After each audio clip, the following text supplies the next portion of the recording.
Good evening, everybody. If you're in my part of the world and on the African continent, good morning to you if you're listening to me in New Zealand. Good afternoon if you're in a part of the world where, of course, it is afternoon. Welcome to the Network Migration Services webinar on Australia and New Zealand. For those of you who don't know me, my name is Andrew Kerr. I see we've got about 130 odd people booked in tonight. Some of you will know me, some of you are even clients of mine, so welcome, and some of you aren't. So just to introduce myself and my company, my name is Andrew Kerr. I am a New Zealander. I lived in New Zealand for 20 odd years, and then I moved to Australia for 10 years. And then I came to South Africa in 1993 on a business contract for 2 years. And after that contract ran out, I joined Network Migration Services. And I ended up purchasing the company in 1996. So I have been in South Africa now for 30 years. Not guys, and no disrespect to my next comment, I'm a Kiwi through and through. I think the Boks have got an incredible chance of winning the World Cup coming up, so good luck. But clearly I'm backing my team, although you annihilated us, of course, a couple of weeks ago. So it'll be interesting to see what happens in the next few weeks coming up. So exciting times coming up on sport. So Network Migration is an immigration and relocation specialist. We have a team of about 25 people that work for the company. About 15 of them work in this office that I'm sitting in at the moment. They're not here now, of course, because it's 8 o'clock in the evening. We've got 4 or 5 working remotely. We've even got people working in the UK for us, Caitlin up there for us, in Zimbabwe, and of course throughout Africa. And welcome to Peter Lemmer, who's our MD. He's just joined us. He's our New Zealand team manager and also owner and shareholder of Network Migration New Zealand, and my partner in New Zealand. Peter is also South African, and the 3 team members that we have in South Africa, one is our operations manager, Desiree Lindeku. She immigrated about 3 months ago to New Zealand with her family and she's loving it. And of course, we have Sonika and Kim in our New Zealand office as well, who are also South African. I will be inviting Peter to talk in about 10 minutes' time just about the processes of what Peter and his team do in New Zealand regarding, of course, our job search assistance process for New Zealand. And potentially Australia, but it's a completely different process when you're immigrating to either of these countries. Just the first slide shows my MARA registration number. MARA stands for the Migration Agents Registration Association of Australia, and IAA stands for the Immigration Advisors Authority of New Zealand.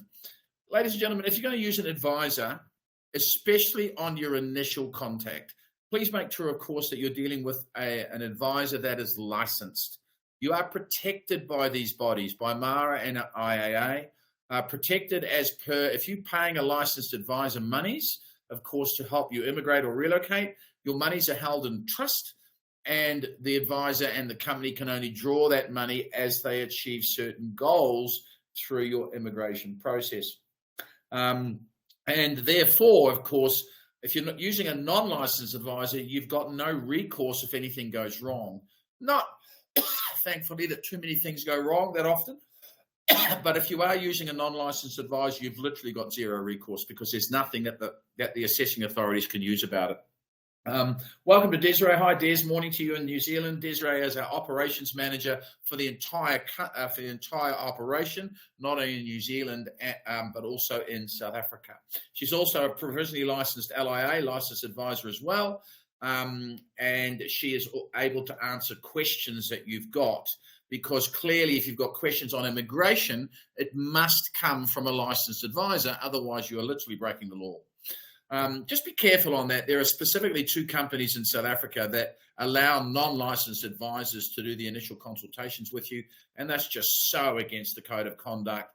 And frankly, the non-licensed advisors, with respect to my next comment, hardly ever know what they're talking about anyway, and give false and misleading advice a lot of the time. Also be careful of people that make you promises. I mean, this is a process. This process needs to be followed. And I'm going to be talking about that in a minute, of course, how this process is and how it actually works. But, you know, I've heard companies saying to people, oh, we promised to get you a job in such and such an area. Nobody can promise you that, ladies and gentlemen. You're the ones that have to do the interviews. You're the one that, of course, has to secure the position. We will train you on it, and we will introduce you to the market, and we'll write CVs and do profiles like LinkedIn, etc. But it's your responsibility to, of course, obtain the job offer working with our team. So if somebody makes a blatant promise like that, just be careful of anybody promising anything to you. What I will say to you is we will never take on a client that we will that won't make it or has got a very small chance of making it, unless of course the client wants to try, even though they've got only a very small chance of making it. But most of you, as I go through the evening in the next 40 minutes, you'll understand how the process is. And quite frankly, we would always warn you up front, by saying quite upfront, listen, guys, this is not going to work. Please don't waste your hard-earned money. But clearly, if you are going to make it, we will certainly be telling you, and we'd be honoured to assist you. You'll see on the first slide, I'm also a member of the Migration Institute of Australia and the New Zealand Association for Migration and Investment. They are sort of bodies that look after licensed advisors. They advise us on what's happening with potential changes. Very, very valuable, especially in Australia, of course, because we're not allowed to contact the Department of Home Affairs in Australia. They don't deal with anybody and don't give us advice. INZ is a lot more receptive, Immigration New Zealand, when it comes to answering questions. Thank you to our service providers. Some of them are on the first slide there. Clearly, we have three divisions. Well, not clearly, I'm telling you, we have three divisions. One is the visa division, which pretty much is my baby, if you like, because I'm the licensed advisor working with Desiree. And we prepare, we have a team of people that work with us. We call them file managers. We have about 12 of them, 13 of them. And you, myself, and your file manager works with you on, of course, all of the necessary submissions for all of the visa types, be them visitors. It doesn't matter. I mean, it doesn't matter what visa types, because it's not a visa on this planet that we can't advise you on and actually do. So the second division is the relocation division, run by Rose Nightingale. That's things like flights, furniture, shifting funds, opening bank accounts, meeting at airports, arranging accommodation, pets, all this type of stuff. So you'd email Rose, for that type of information. Those services are free, introducing to our clients. And then, of course, it's Peter division, the critical division when it comes to job search training. And that's Peter's division with his team in New Zealand, and helping you, of course, find that all-important job and how to go about finding that all-important job for New Zealand. So thank you to our service providers, as always, sticking by us and, of course, offering the services they offer. This is a slideshow. It's going to be relatively quick tonight. I'm going to try and knock it over in about 40 minutes. I'm going to be introducing Peter in about 10 minutes because I'm going to do Australia first, and I'm going to jump into that right now. Okay, so if I can move my slides, I'll jump into it. Right, so I've talked about us. We've been around 30 years. We've done over 15,000 families with a 99.9% success rate. I mean, the amount of times we failed on an application, we can literally count on one or two hands. And there are often reasons for that are out of anybody's control, like, health issues that people didn't know about. Clearly, if you do have a health issue, please tell me up front what it is, if you think it may affect your immigration process. Also, if you've got a criminal record, I need to know about it. I mean, whether your current spouse or partner knows about it, frankly, is irrelevant. I need to know if you've got a criminal record. And it could be anything from a speeding fine, of course, to, spending time behind bars for whatever reason. I need to know these things in order to advise you accurately and correctly, okay? So, as I said, 30 years in the business, we've done about 15,000 families. And in the last 5 years, we've noticed, of course, that with technology, I mean, we've got clients in fact, one of the clients listening to us tonight is a lot of them listening to us tonight from overseas. We've got clients in China, the UK, Ireland, America, Philippines. There's really not a country there's no country that we can't assist. With technology today, all it is different as time zones. So, Ruan, thank you to Ruan. Ruan, you saw Ruan list my email address again. Maybe if somebody can just type it into the chat room box again. By the way, if you have any questions, put them in the chat room. Desiree will be able to answer them, or me at the end. But maybe Ruan or Des or somebody just put my email address in the say something nice chat room again. My email address is andrew@networkmigration.com. Peter's is peter@networkmigration.com. Thank you, Ruan. So all our emails are our first names at networkmigration.com. And if you want to be assessed, thank you, Ruan, just send me your CVs with an understanding of your family structure.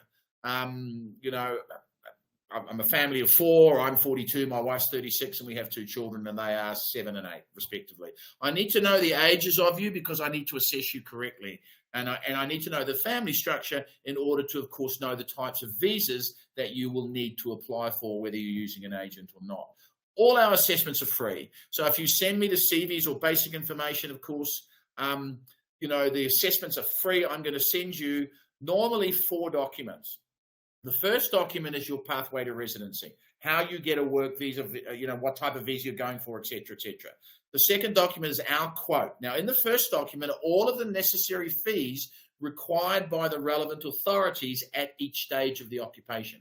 Those fees are separate to the charges that we charge. On the second document that we send you are the net migration fees broken down. We give you a cash option, of course, and then we can break the fees down, of course, where you can pay us off. And then, of course, we've got the third document we send you is what we call an assessment form. And quite literally, if you want to hire us and engage our services, you would just fill in the assessment form, pick a payment plan that suits you, send it back to us. The accounts department, Kim and Terry, will then send you the service agreement based on, of course, the payment plans that you've decided to pay and that we've all agreed on. And then once you've, of course, signed that and sent it back, your file is open. Within a week, you're going to receive what we call a starter pack, which is a documentation checklist specific to you and your situation. And we can have a consultation again. We can have open consultations anytime, either face-to-face in our offices in Joburg or Zoom, Skype, Teams, or Google Meet. It doesn't really matter. We can do all forms of electronic meetings. And then, and you'll be introduced to your file manager as well. And then, of course, straight away, especially if you're going to New Zealand, you'll be introduced to Peter and his job search team regarding the job search training.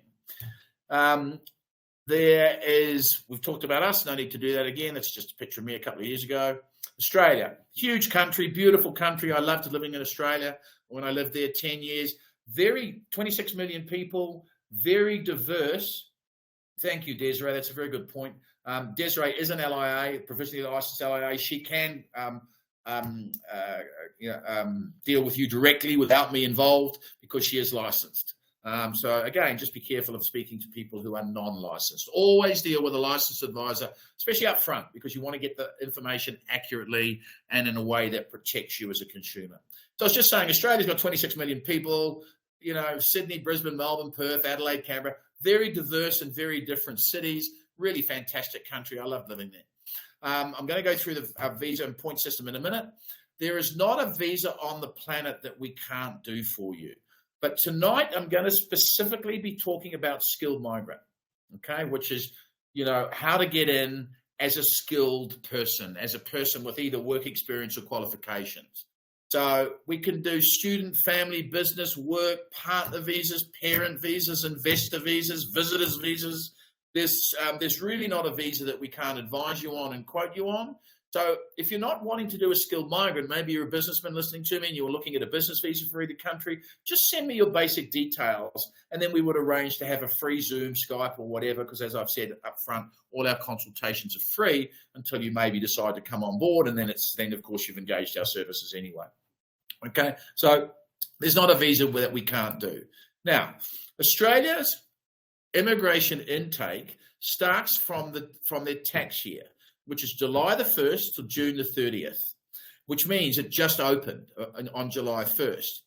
What we've been a little bit surprised about is the rumours in the past 4 months was that Australia was looking for a couple of 100,000 immigrants.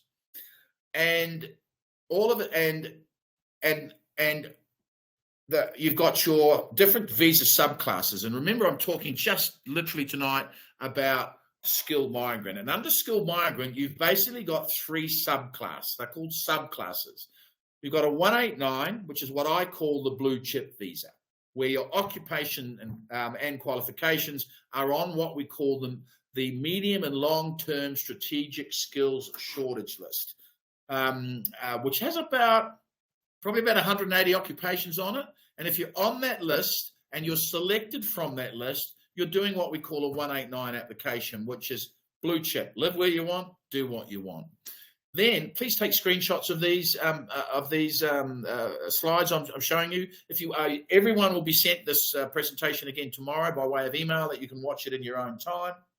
But take a screenshot, especially of the point slides, and the salary slides are going to come to later for New Zealand. Take it with your phone, or take it with, of course, if you're on your laptop, just take a screenshot, whatever. Because I'm not going to go through them in too much detail. There's the points here. I'll touch on them now. And while you're doing that, while I'm talking, just take a photo of that page as well, and then I'll go back to the other one. So when it comes to Australia, you're either lodging a 189 blue chip or a 190. Now, a 190 is state nominated, which means your occupation is on that state and you're being selected by that state to do an application to that state, which means that you are going to sign a declaration that says you're happy to live and work in the sponsoring state for a period of 2 years. It's still permanent residency up front. You still get all the benefits, schooling, healthcare, etc., but you're signing that declaration. And then a new visa, you can see it on this page, that came out in November 2019, just before COVID hit. It's called a Subclass 491, where you get 15 bonus points for that. You get 5 bonus points for a 190. You get 15 bonus points for a Subclass 491. And on a 491, it's issued to you for 5 years. And for 3, you've got a year to take it up. And then for 3 consecutive years, the main applicant must earn a minimum salary of $70,000. That shouldn't be difficult for the main applicant. But for those 3, you're still covered for healthcare and schooling, but for those 3 years, you cannot live or work in Sydney, Melbourne, or Brisbane. You can live anywhere else in Australia except those 3 cities, but it's still state nominated. So you might be not nominated into South Australia, but you decide to go and live in Queensland, but not Brisbane. Now you're allowed to do that, okay? And then after 3 consecutive years of earning that money, then of course you'd notify immigration and show them your tax returns and or your pay slips for those years. Normally a tax return would suffice, and they will take the caveat off your visa. In other words, you can then live anywhere, including Sydney, Brisbane, and Melbourne.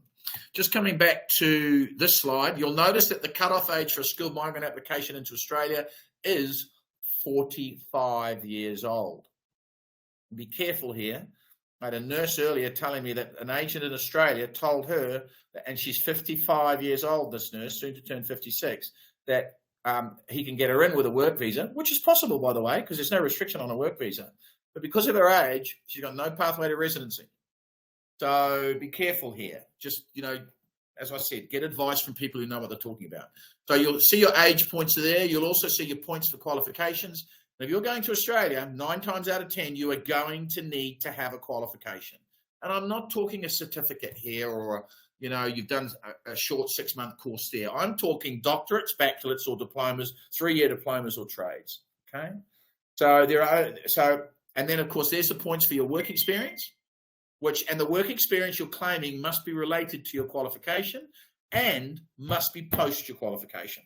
So you have to, of course, I'll assess you when I see your CVs, etc. I might need to ask you a couple of questions to clarify what's on your CVs, which I clearly will do over email, or I'll give you a quick phone call, especially if you're on the African continent. There's your points for language, English test, competent, proficient, and professional. You might be sitting in the UK at the moment saying, hey, yippee, I don't have to do the English test because I'm exempt. You're right, you are exempt. There are certain countries that are exempt from the English test. However, just because you're exempt, it means you don't get the points. And it's highly likely that you might need the points to get 65 and over.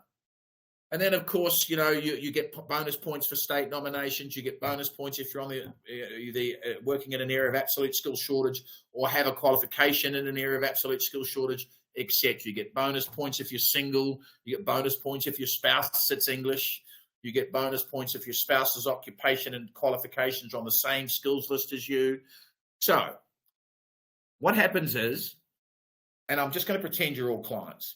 You've come on board. We've sent you the documentation checklist for your starter pack. The first thing we want back from you for Australia is your qualification documentation so we can send it off to the relevant authorities.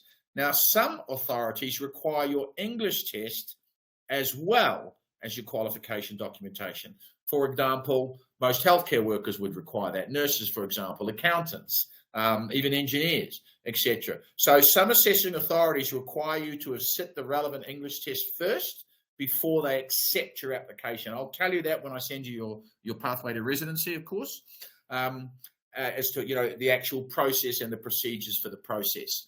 So once and depending on your qualifications, Australia has over 30 assessing authorities. And depending on your qualification will depend on which assessing authority you're using. For example, an engineer would use Engineering Australia.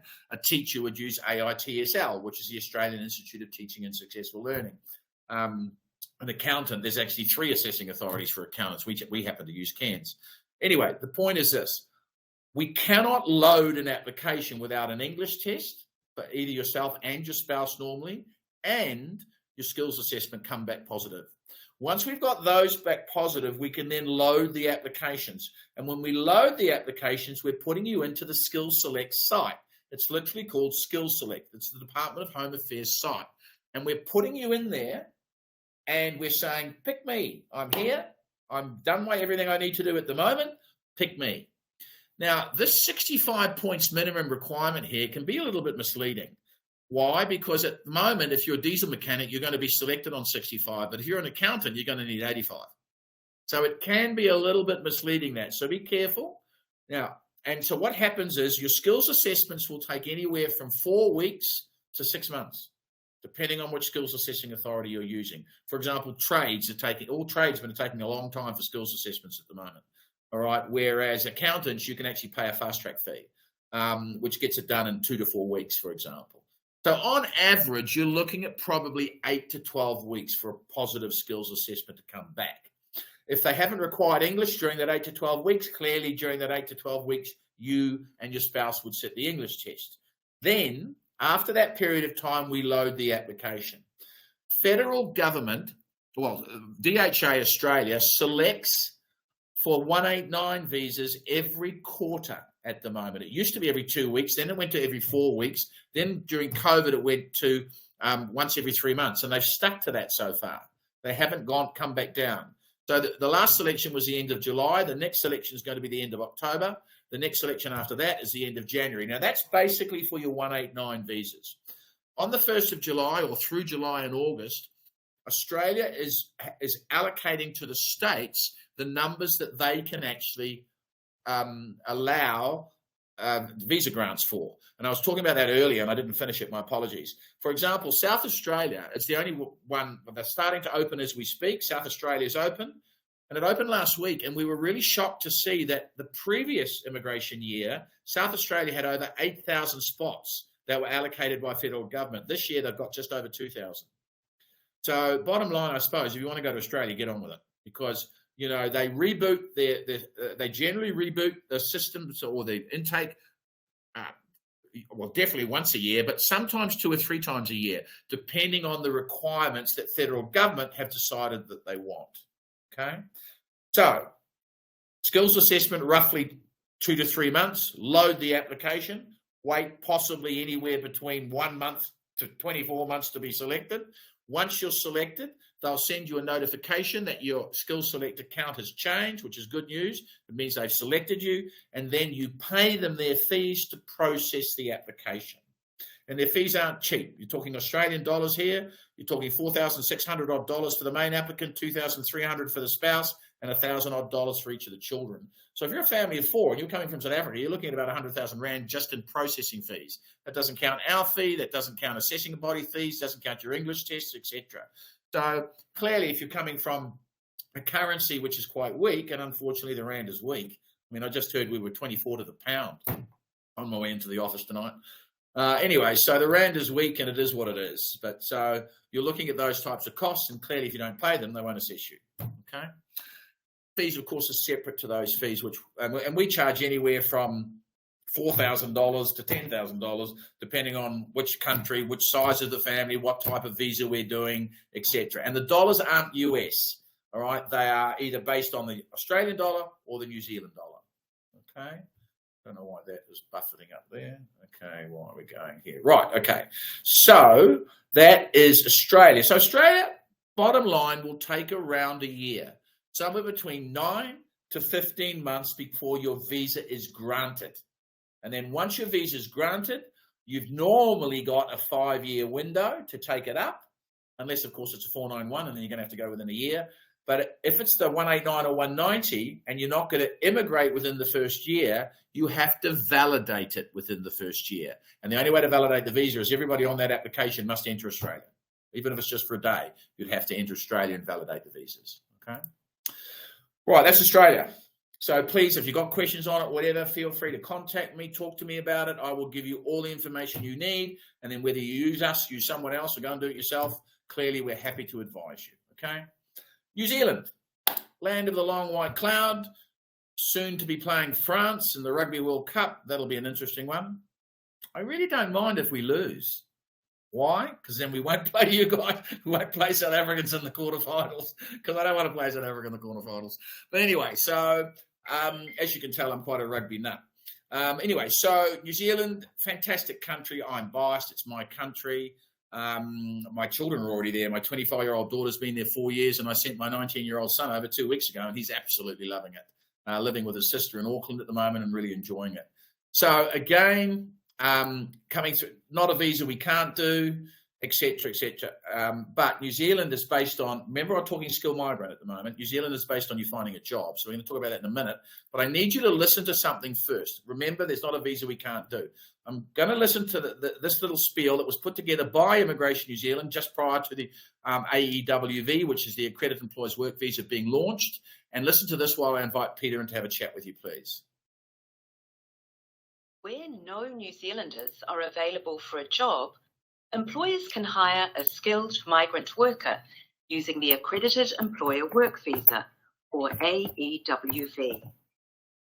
Before inviting a migrant to apply for an AEWV, employers must become accredited with Immigration New Zealand and complete a job check for the role they want to fill. This means migrant workers can have more confidence about the role they're coming to New Zealand for. To gain accreditation, an employer must be a genuine business in a good financial position and have no reason for breaching employment or immigration law or business standards. The job check confirms that the job pays the market rate, and the terms and conditions of the contract comply with New Zealand's employment standards. Before applying for a job check, employers need to advertise most roles to prove no New Zealand citizens or residents available for the job. After an employer's job check has been approved, you will be sent an email containing a link and a job check token.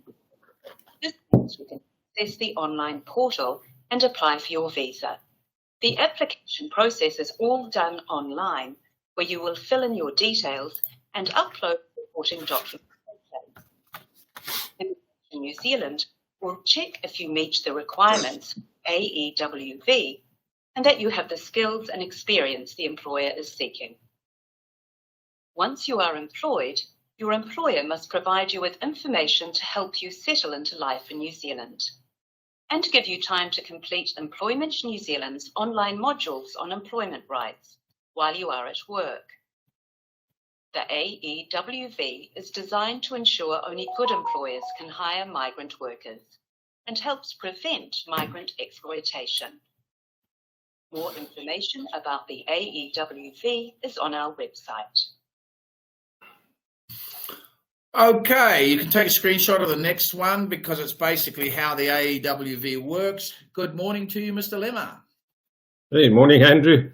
How are you doing there in South Africa? I'm good, mate. We're coming into summer. I'm actually first time at work today. I wore shorts to work, so it was really nice. I understand it's still a little bit chilly in New Zealand. James was telling me today it's still a bit cold over there.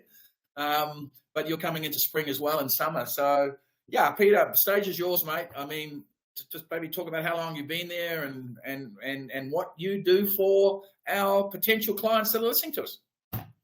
Okay, yeah, I'm from South Africa. Immigrated here in 2016, 7 years ago, and absolutely loving the life here. It's really good. Yeah, it rains a bit much for my liking, but yeah, it's not the solid hard rain from South Africa, and you get used to it. There's, like I always say, there's 4 seasons in a day here in New Zealand, so just be prepared for it. But as Andrew said, getting a job is the most important part for immigrating to New Zealand. It's not like Australia where you don't need a job offer. New Zealand, you have to have a job offer to get your visa. Now, New Zealand and South Africa are sort of poles apart in many different ways, even if we are nearly on the other side of the world compared to South Africa. But here also is the recruiters don't assist you like in South Africa. They'll assist you if they've got a job for you, but they're not going to go and look for work for you and put you forward to other clients of theirs and try and sell you.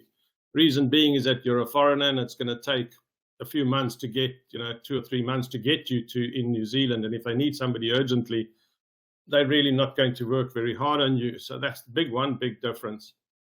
The next big thing is that New Zealanders want to meet you face to face. In South Africa, they hire you for your skills. In New Zealand, they hire you for your team and culture fit. They see from your CV that you've got the skills, but they want to see how you're going to fit in the team. That's also a big difference between New Zealand and South Africa. And you're going to have to, for that, most probably 80 to 90% of people who want to come to New Zealand will have to travel to New Zealand to come for interviews and to network with people. There's only a few skills that can get a job online, and those are nurses, medical people, doctors, etc. There's the IT field, and that's only developers and security people who do internet security. Then there's diesel mechanics and early childhood teachers. 80%, 90% of the other the job types will have to travel to New Zealand to come and to network with people and to get that all-important job. Just applying for jobs is quite, I think, a demoralizing process. Reason being is you get so many rejection because there's that one question: do you have the right to work in New Zealand? If you say no, I advertise on Seek for clients. I know how the system works. If that you can set it that one of the question, if you say no to that, it just automatically puts you into the not qualified or into the bin, effectively. So that people don't even see your CV. It just gets rejected immediately. So it's important. So spending hours and hours on doing that doesn't really help much because and then you get the negative response within the next day. You get a negative response saying, sorry, you're not suitable for this job. And you get demoralized and sort of demotivated. So what we do is we teach you, and LinkedIn is huge in New Zealand. Even around in Europe, LinkedIn is huge. But in South Africa, LinkedIn is not really a seen tool to use. But in New Zealand, they use it to network, they use it to learn, and the power of LinkedIn is incredible. So what we've done is I've developed over the last 6-7 years a training course on how to work on LinkedIn and how to network. Now, before you come on your job search trip to New Zealand, you need to be well networked. You need to have set up meetings already that you come across with confidence and some level of surety that people are going to meet with you and are interested in you. I see a difference between people who come prepared and people who don't come prepared. People who don't come prepared are incredibly stressed, and they normally mess up the first week or two, and then they only realize what's going on. So to save time, save money, and to come less stressed, you've got to understand LinkedIn and network with a lot of people, and that's what we teach you. So we use the 4-pillar approach. We use pillar 1, which is to set up your LinkedIn profile and how to search engine optimize your LinkedIn profile. Then we go into pillar 2, is teaching you to connect with different people at 5 different levels. Normally people just go for the HR manager and they go for the hiring manager, but they forget about the 3 other levels where there's a lot of power in how to network with people and to get to know people and to get to know industries. The 3rd pillar is then how to market and brand yourself, because you're going to need to get your name out there, your value add across to the people, the employers in New Zealand. And then pillar 4 is, hey Scruffy, sorry, my cat's looking for food. You've got to sort of, pillar 3 is the market and brand yourself, get noticed. Then pillar 4 is your interview culture, interview training and culture training. Now, the cultures, I think they're in North and South Pole, Scruffy. The culture in New Zealand is totally different to the South African culture and other cultures around the world. We identify a lot with the Dutch, the German, the French type of culture where the 1820 settlers came from. So you need to understand that huge difference in culture and the interview technique. The interview technique is going to hit you like a brick wall if you don't understand how to handle an interview here, because interviews are totally different. They're looking for how you're going to fit into the team and not your skills. So you need to understand the process of an interview. There's a sort of a formal process that they follow. But if you do the training and if you put the effort into it, then your success rate is very high. Just to give you an idea, after COVID and the gates opened, we got, in 3 months, we got 160 people jobs. through the training they did, some traveled, some got jobs straight away. Yes, it was easier then to get a job via online, but not anymore. You have to travel. And if you work at it, if you follow our process and our steps, and I see a huge difference between the people who sit down and dedicate their time and treat this as a project and work at it, are successful much quicker, and they get better jobs and get better salary jobs. But if you just sort of treat this as, let's see how it works and decide how it works, then you're going to struggle. So nothing is easy that is worth it. And I can tell you, moving to New Zealand or Australia is so worth it. The lifestyle you lead here, the lifestyle your children will lead here, are just poles apart from what they're going to lead there. So doing this whole journey is so, so worth it. Thanks, Andrew. Peter, thanks very much, mate. I'm sure you've got a busy day ahead of you, as always. Yep. Really excited to coming over. I've finalised my dates today, Peter, so I'll let you know tomorrow. Coming over for Christmas, so let's have a couple of bottles of champagne and a few beers over Christmas. Really looking forward to it. But I'll give you the exact dates that I'm arriving, and I'm staying over there for a month. So it'll be really awesome to see you. I've missed you guys. Okay, it'd be great to see you. All right, mate. Well, listen, thank you very much. And clearly we'll chat in about 12 hours' time for our normal Thursday morning meeting. Our time. Yeah. Okay. All bye, right, everybody. Mate. Thanks so much. Bye. Right. So I've got to remove Peter. I'm on this new system and I'm just really out of bye. Okay, cool. Yes. Right. Yes, we have. Okay, cool. Right, guys, let's just go to the next slide. Listen, Peter made a very valid point there. There are 3 reasons this application will fail. You fail the medical, hence the fact that I need to know if you've got a major medical condition. That'd be pretty major for you to fail a medical, by the way. You fail a criminal record check, and again, it would have to be a pretty major criminal record for you to fail a criminal record check. But I do need to know, even if it's a minor criminal record you've got, I need to know about it. And the other reason it'll fail is you don't find a job. Now think about this. You can get a visitor's visa, which will allow you to travel to New Zealand. Some countries you don't need a visitor's visa from. For example, UK, Canada, Ireland, etc. But you can get a visitor's visa that allows you to travel into New Zealand to find work.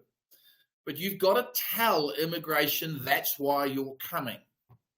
You're coming to find work. You're not saying I'm coming on a holiday and then trying to do a little, sneaky one, because you've got a very strong chance of your application being rejected, because they'll look at your arrival card. And when you land in New Zealand, you're given an arrival card and it says the purpose of your visit, holiday, business, or other. We tick other, but frankly, you've already got a visa from us. So we make sure, and we've been doing these for years, because South Africans only lost the visa-free waiver in 2017. We've been doing visitors' visas since 2014 because INZ warned us they were going to take that privilege away from South Africans specifically. Because South Africans used to go to New Zealand on a so-called holiday, get a job and stay. Well, that's not what a visa waiver is for. A visa waiver is generally for you to go and have a genuinely good holiday. So it's only 246 New Zealand dollars for a visitor's visa, and it's normally valid for up to 6 months of allowing you to stay. Now, you'll never take 6 months to find work. I mean, the longest we ever had was something like 8 or 9 weeks, and that was only because they didn't interview well and they had to sort of calm themselves down. And, New Zealanders love confidence. They just don't like arrogance, okay?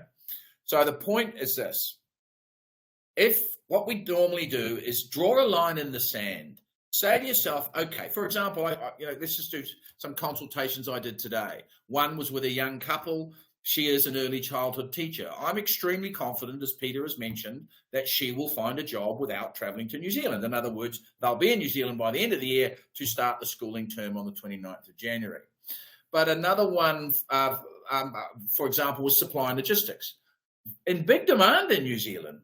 And I've never had a person in supply chain or logistics or that type of stuff not get a job that has traveled to New Zealand to go for interviews. So you get the visit. So what I'm saying is draw a line in the sand, right? To say, okay, I'll give it 1 month. I'll give it 6 months. I'll give it 2 months. If I haven't found a job from my home country, I'll then go. Because the irony is, ladies and gentlemen, you don't have to come back. And you were going to go anyway. So it's not as though you're spending any more money. So you go and land. Normally, you will secure a job within 3 to 6 weeks. Normally, clearly, depending on your occupation, all tradesmen, you're going to get a job within a week or two, for example. But like accountants and whatever, it's a high-rated position, highly paid. So you might be going for 3 or 4 interviews with the same company before you get the final offer in your hand. So plan to be there a minimum of 3 weeks, minimum, normally 3 to 6. Okay, and then it's a case of you get the job, we load the application. We'll still do it, of course, because clearly we've got Desiree's in New Zealand. Plus, it's an electronic application. We could be sitting in Russia and load it. That was a very bad analogy, but we could. We could be sitting in Russia and load the application. So we load the application into the portal. So you accept the job offer from the company. The company lodges a job token. They do that. They pay for that. It's $610 and takes 10 days. The job token is then emailed to me as your agent, and then we upload your application into the portal. And the processing time from that day is between 2 to 4 weeks. So think about it. You've landed in New Zealand. You've got the job. The company's already accredited, because you can't get a job with a non-accredited company. It's not quite true. You could accept a job with a non-accredited company. And Peter, he's done 30, 40 companies and helps them become accredited. It's only $740 and takes 3 weeks. So you might get a job with a company that really wants you, but they're not accredited. But then we'll help the company become accredited. Peter can do that in New Zealand, okay? And then, so within a month of you being in New Zealand, within a month of you getting the job, you've got your visa. You've got the right to work. So there's no need to come back to your home country unless you want to come back and pick up family, help spouse, maybe take youngsters over, etc. But there's no need to. So you could literally start working, and then the spouse and children, if you're in that scenario, can follow you over as long as they follow you within 4 months. Now, if they're not going to land, let's say you say, well, listen, I'm just going to do myself at the moment, and then in 6 months' time, a spouse is going to come. That's no problem. But we then hold back on lodging your spouse and children's application, because if we lodge you at the same time, they've got 4 months to join you. But we can literally lodge them as long as you stay in a relationship, and clearly they're your children, etc., then we can lodge them anytime you want. So you can break it down that way. You go first, and spouse and children come 1 to 3 months later. Okay. Now, getting a job with an accredited employer, there's 17,000 of them. This is something that the Labor government brought in, and they launched it on the 1st of August last year, I think, from memory. And then, as you're possibly aware, the New Zealand general elections are on the 14th of October. And the new process I'm showing you right now is called the Simplified Skilled Migrant category. And that comes into effect on the 9th of October. I do personally think there'll be some changes to that, depending on which government, which party gets into power. I know which party I want to get into power. I know which party every family member and friend I've got wants to get into power. I'm not going to disclose it because I'm not going to get into political discussion. But I do think there'll be some changes to the current advertised simplified skilled migrant category, because it's got a few holes in it. And it needs to be rectified. So either the current sitting government, if they get re-elected, of course, does those changes, or, of course, if the new government or the new party comes in, I'm confident that they will make the changes. All right. So it's all based on getting the job with an accredited employer and at a minimum salary level based on your occupational code. Now, ANSCO stands for Australia New Zealand Standard Classification of Your Occupation. Okay? It's the same for Australia and New Zealand. There's thousands of ANSCOs. I mean, I've got a manual sitting in front of me here that's a book this thick. That's how many ANSCOs there are. But certain occupations New Zealand doesn't really want. I mean, so they make it harder. If you're on an ANSCO 4 or 5, you've got to be earning $44.49 an hour, which is $92,500 a year. And that's normally a lower skilled occupation, and normally they wouldn't earn anywhere near $92,000 a year. So if you're getting a job offer and your occupational code is 4 or 5 and you don't get an offer at the minimum requirement, you've got no pathway to residency at all, okay? So what most people should fall under is an ANSCO 1 to 3, where you've got to earn currently $29.66 an hour, which is $61,500 a year. And clearly, literally every one of our clients is earning at least that minimum. And even a hairdresser's, that's about just where they'll start earning, basic of about 62, and then, of course, commissions for hairdressers, et cetera, et cetera. And hairdressers are actually getting jobs.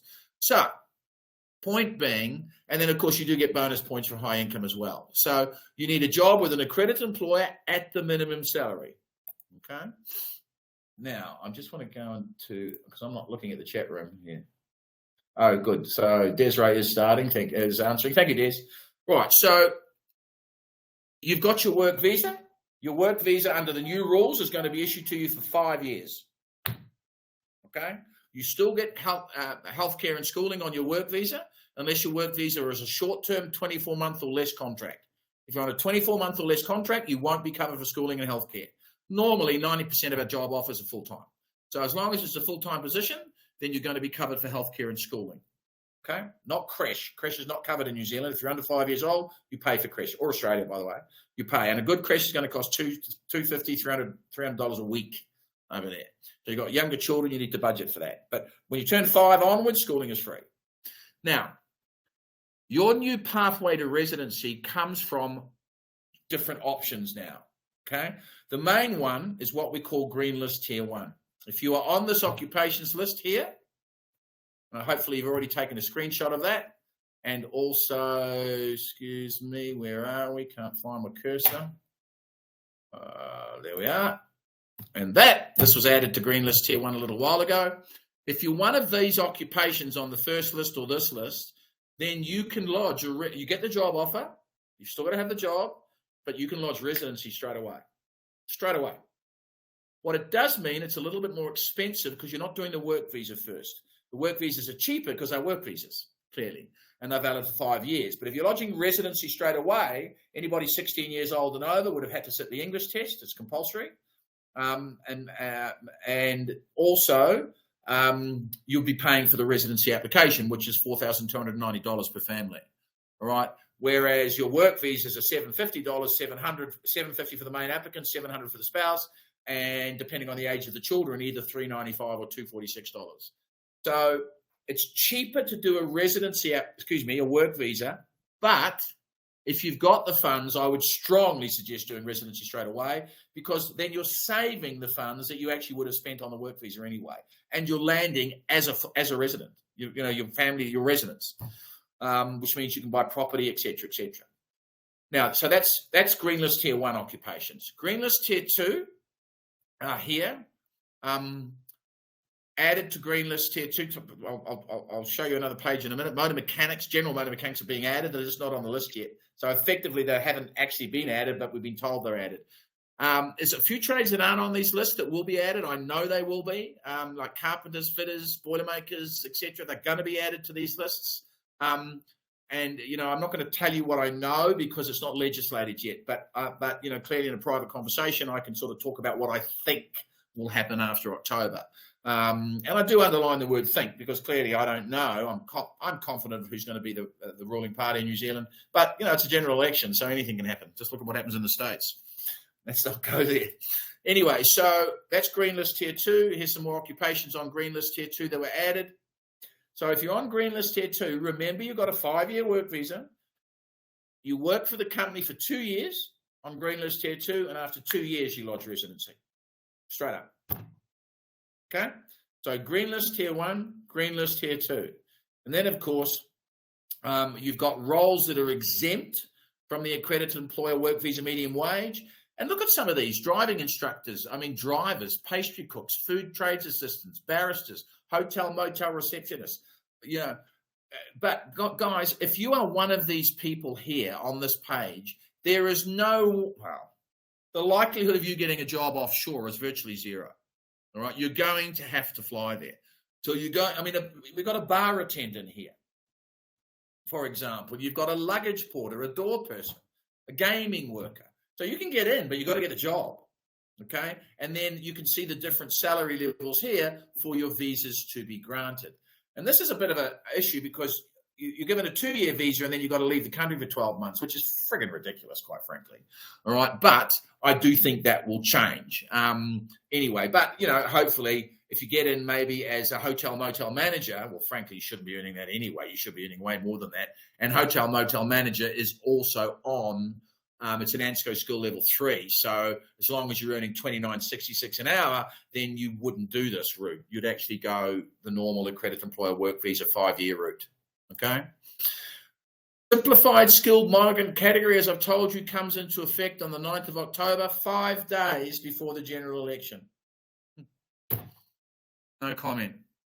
So, how do you get in under that category? You've got Green List Tier 1, you've got Green List Tier 2, but this is based on a 6-point test. You need 6 points, okay? And here's how you get your points. There's your minimum salaries. Take a screenshot of that. And the one that we care about is the bottom one, clearly, effective now, from the 27th of February, 2023. There is your income points test. So if you earn at least 3 times the minimum wage, you get 6 points straight away. Minimum wage, remember, being $29.66. So multiply that by 3, multiply 30 by 3. So if you're earning $90 an hour, then you will be able, ironically enough, you've still got to work for a short period of time. They haven't told us how amount of time yet. So you'd think, well, I can lodge residency straight away. You can't. You've got to work for a short period of time. I reckon it'll be 3 to 6 months, unless, of course, they change it in October. But if you're earning 2 times the minimum wage, you get 4 points. And if you're earning 1.5 times the minimum wage, you're getting 3 points. Okay, 30, 30, 30. So you're on either 3, 4, or 6, depending on, and of course you've got to earn that remember you've got a visa valid for 5 years. So if you're claiming 3 points, you've got to earn that wage for 3 years, etc., etc. Sorry guys, this is my daughter. I've just got to answer this. Mel, I'm doing a webinar. I can't talk. Okay, so then we move on to, sorry about that, it was really abrupt with my daughter. Okay, so then we move on to the points for your qualifications. Doctorate, 6 points. Level 9, Masters, 5 points. 8, which is an honours degree, of course, 4 points. And level 8 or 7, bachelor's degree, etc. Or a diploma. Some diplomas get to a level 7 or 8. Then you get 3 points. So think about this. You've got a 5-year visa and you're earning $35 an hour. So that means you got a degree in, you've got a standard BCom. So the irony is it doesn't matter what work you do in New Zealand, you're getting 3 points for the BCom and you're getting 3 points for working in New Zealand for 3 years. There's your 6 points. Okay. So you've got a 5-year visa. After 3 years, you lodge residency. Then skilled work experience in New Zealand's points. Well, there it is. 36 months, you get 3 points. 24 months, you get 2 points. And 12 months, you get 1 point. So do you need a qualification to go to New Zealand? No, not necessarily. You need a job offer at the minimum requirement. But unless the policies change, and I think they will to a degree, then you might not need the formal qualification to get your residency visa approved. Okay? So you're thinking, well, how does that work? I've got a 5-year visa. I've worked there for 3 years. I'm sitting on 3 points. I'm not earning the 1.5 times the minimum wage, so I can't earn the other 3 points. So what do? You upgrade your qualifications is what you do. You're there for 5 years, remember. So if you upgrade to the minimum of an N7, in Africa we'd call it an N7, a level 7 qualification, or a degree level, NZQA level 7, New Zealand Qualifications Authority level 7, then you can claim your other 3 points. So, and we've got clients that are doing that. We've got clients that are so determined to get in and start their new life with their family that they are quite willing in the next 3 or 4 years to do an online course from any country in the world. You can do it onshore in New Zealand, but clearly because you're on your your work visa, you'll pay international student rates. You can do it through your NISA here, but it'd be cheaper, for example. Pick a course. Don't pick one until you've discussed it with me, because I'd want to make sure that it's the right course and it'll give you the right necessary points. But I also wouldn't be doing this until after October the 14th, once we've got finalisation of what these policies will actually end up being. Now, that's not going to happen on the 14th because that's when the election day is. But in the following 2 to 4 weeks, I guarantee you that we've got a policy confirmed by the then sitting government that we can then adhere to. And by the way, I mean, they could even go back to the old policy depending on who comes in. I don't think they will, but they could. But if you get on this, then clearly you will have a pathway to residency, even if, of course, they change the policies back to the old policy. So the key here is working with whomever you're going to hire to get the job offer. And I know, ladies and gentlemen, we have the best job search policy on the planet, because we get companies, we get people coming to us that are using other licensed advisors to use us for our job search process. We know it's the best. We know it's the best because we've been told it's the best. But you have to work with us. You can't just expect a job to come out of thin air. You've got to work with us, and you've got to do the work. The advantage of being on this side of the world, of course, is all the work's being done at night. So you're not worried about work, because their morning, I mean, it was 6:30 in the morning when Peter was talking to us there. All right. So it's our morning is their nighttime and vice versa. As you can see from this slide, you also get points if you're in a job that requires registration. So a doctor, for example, they've got to do some conversions, but they get 6 points straight away. But you might be an electrician. You get 4 points, 3 or 4 points straight away. You're a physiotherapist. You might be a counselor, psychologist, for example, et cetera, et cetera. Okay. So this is why the assessments are very important, guys. And this is why they're free. I will tell you exactly how to get in. Whether you use us or not after that's completely up to you. And all the information I'm going to give you is completely free. So don't forget to send me the CVs. I'm going to be finishing now. We did a little bit of a slide about here, relocation, schooling, accommodation. You get welcome packs when you arrive in the countries, telling you about how to get taxes and, everything. I mean, there's nothing about this process that we don't know. We've done 15,000 families, and I've been doing this for 30 years. And one thing I'd like to end on here is this is your life we're talking about here. We take that extremely seriously. You're not a piece of furniture. You're not a new car. This is your life and the future of yourself. And of course, if you're in a relationship, your spouse and children. And we take that extremely seriously here. I'm extremely proud of the people that work for Network Migration. They are predominantly an outstanding group of people that work their asses off, excuse the language, to make sure that this process, you get the service that you feel that you need, and we will be with you until you are residents. Simple as that. You might not want that. You might just say, well, listen, Andrew, I just want you to get me in. Just please do the work visa for us. No problem at all. You might just want us to do your spousal visa for you. No problem at all. We'll do whatever you ask us to do. But if you engage us for the whole 9 yards, we'll be with you for the whole 9 yards. So that's me. That's me tonight. I want to thank everybody for joining us tonight. I want to thank Peter for joining us. I want to thank, of course, Ruan for organising, as always, our marketing manager. And Desiree, missing you, my girl. Looking forward to seeing you. So excited. I've got the final dates. We'll talk about it in the morning. But looking forward to spending Christmas with you guys and cracking open a bottle or two of champagne and taking you to my favourite restaurant on Waiheke Island. So, ladies and gentlemen, thank you so much for listening to me tonight. I hope it's been informative. Please don't forget to get in contact with me if you want any information at all. I'm happy to give it to you, and it doesn't cost you anything. Stay safe, everybody, wherever you are in the world. Thank you so much. Have a great evening if you're in Africa. And you guys in New Zealand, enjoy your day, guys. Ciao.